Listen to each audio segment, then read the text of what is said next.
Louvado seja o nosso Senhor Jesus Cristo, para sempre seja louvado. Salve Maria.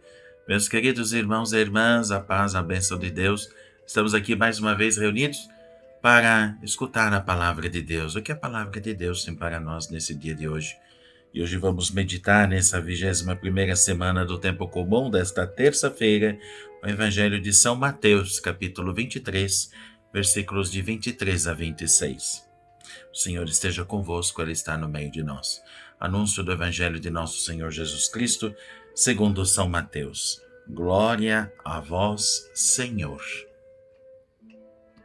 Naquele tempo disse Jesus: Ai de vós, mestres da lei e fariseus hipócritas, vós pagais o dízimo da hortelã, da erva doce e do cominho, e deixais de lado os ensinamentos mais importantes da lei, como a justiça, a misericórdia e a fidelidade. Vós deveríeis praticar isso, sem contudo deixar aquilo. Guias cegos, vós filtrais o mosquito, mas engolis o camelo. Ai de vós, mestres da lei e fariseus, hipócritas, vós limpais o copo e o prato por fora, mas por dentro estáis cheios de roubo e cobiça. Fariseu cego, limpa primeiro o copo por dentro, para que também por fora fique limpo. Palavra da salvação. Glória a vós, Senhor. Que as palavras do Santo Evangelho perdoem os nossos pecados. Amém. Antes de partilhar a palavra de Deus, hoje também recordamos São Zeferino, que foi o Papa que lutou contra as heresias, um grande Papa que tornou-se e permaneceu-se à frente da Igreja por cerca de 20 anos, e além disso, viu-se diante da heresia modalista, que tinha uma concepção errônea da relação entre o Pai e o Filho, e foi em primeiro dos papas que foram enterrados em Calisto, na Via Ápia. Portanto, o pontificado do próprio Papa no ano de 199, no período do terror, de Severo, Severino lutou contra o modalismo, a heresia, e que tinha uma concepção errada de relação entre o pai e o filho. Encarregou o seu diácono, Calisto, para construir assim o cemitério da Igreja de Roma, na Via Ápia, onde foi sepultado o primeiro Papa. Portanto, foi um grande homem que lutou contra as grandes heresias da Igreja. Mas, meus irmãos e irmãs, hoje o Evangelho traz algo muito importante para nós. Coloca-nos diante das palavras fortes de Jesus. Ai de vós, escribas e fariseus hipócritas, pagais o dízimo da hortelã, do endro, do cominho, não é? Mas deixais os mais importantes da lei, a justiça, a misericórdia e também a fidelidade. Nosso Senhor denuncia a religiosidade superficial, que se perde em minúcias e esquece o essencial. É como lavar o exterior do copo e do prato, mas deixar o interior sujo.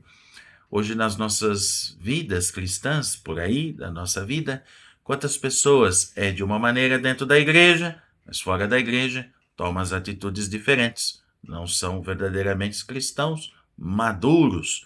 Às vezes, está limpo por fora, mas por dentro está cheio de problema, não é? É como aquela história que agora não me vem na memória do pão, né? Por fora, pão bonito, mas por dentro, pão bolorento, não é? Você deve saber melhor do que eu esse ditado. Mas esta advertência é muito atual.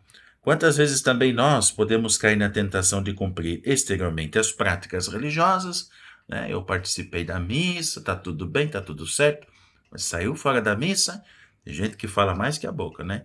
Fala mal do irmão, acaba criando confusão, às vezes até pega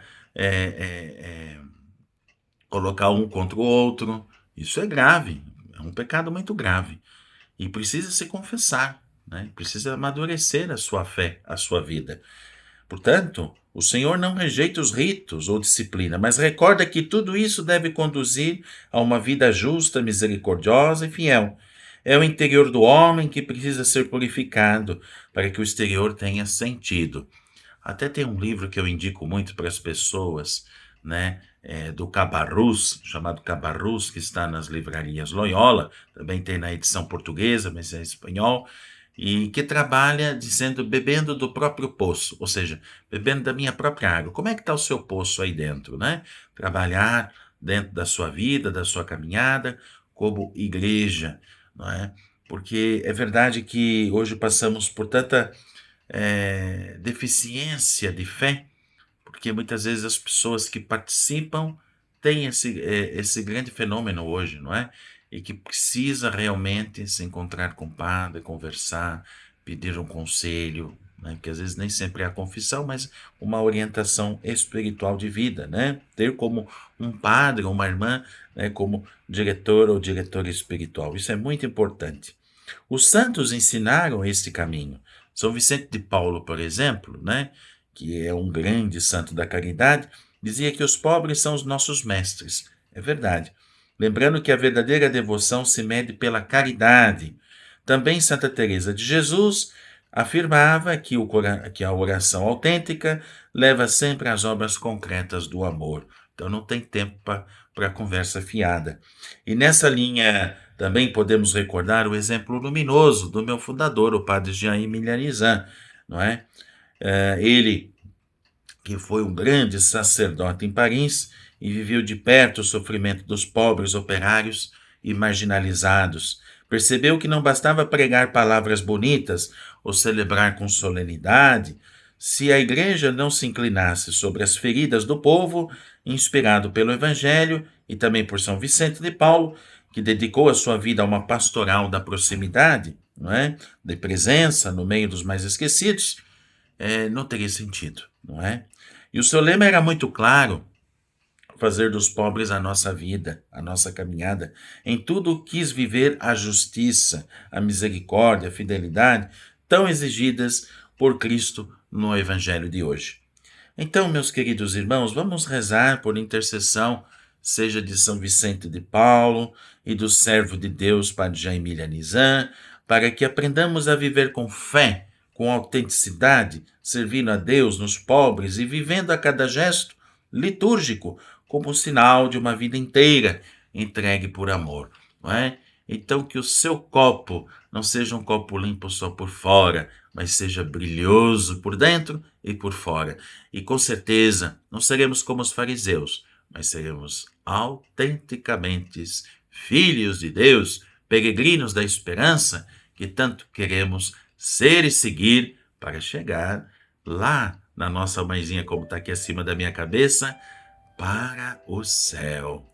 Eu desejo a todos paz, bênção de Deus, e voltamos aqui em breve com mais a palavra de Deus que salva. O Senhor esteja convosco, Ele está no meio de nós, que desça sobre todos vocês a bênção de Deus Todo-Poderoso, esse Deus que é Pai, Filho e Espírito Santo. Amém. Acompanhe a gente no nosso canal Filhos da Caridade, @Filhos da Caridade Brasil. Clica no sininho para receber as notificações, compartilhe e evangelize. Fiquem com Deus e até a próxima, se Deus quiser. Paz e bem.